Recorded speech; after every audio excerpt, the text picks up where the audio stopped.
The new rules are out, John, and I want to know John Smoltz, the pitcher, in his prime with the new rules. How would you take advantage of the pitch clock or the batter clock?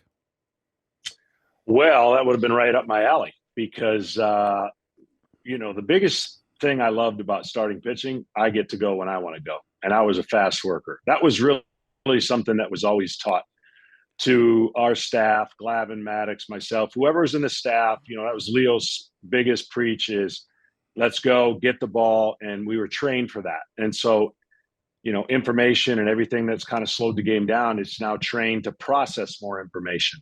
So I absolutely love this rule. I love every rule that's come into play for the obvious reasons that people are going to complain and they're going to, baseball's been slow to change for of the major sports, and that's okay, but it's time. And the players will learn it. They'll be fine. It's actually going to be worse for the hitters than it is for the pitchers. I know it's called a pitcher's clock, but it might as well be called a hitter's clock. But so far, runs are up, batting average is up. But you're saying it's going to be tougher for hitters? I think it's going to be tougher for hitters to process the information faster. Pitchers are going to have their game plan already established, and they're just going to they're full tilt. Nobody's really massaging the strike zone. They're trying to pound the strike zone. So hitters are trying to get all that information. That's why they step out.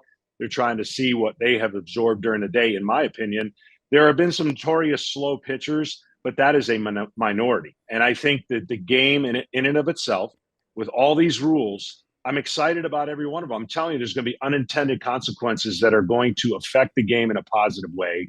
Everybody will get over it. And I know the narrative. Look, I get it. Like people are talking about, I can't believe you're making it, easier for the game to be played. No, that's not it.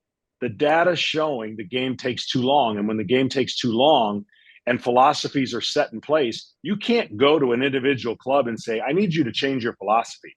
They're not going to do that. So a rule change will cause a philosophy change because you would be stupid not to. If there's no shift and you're teaching a guy to hit the ball hard, then you'd be not along the lines of your analytics to take advantage of that.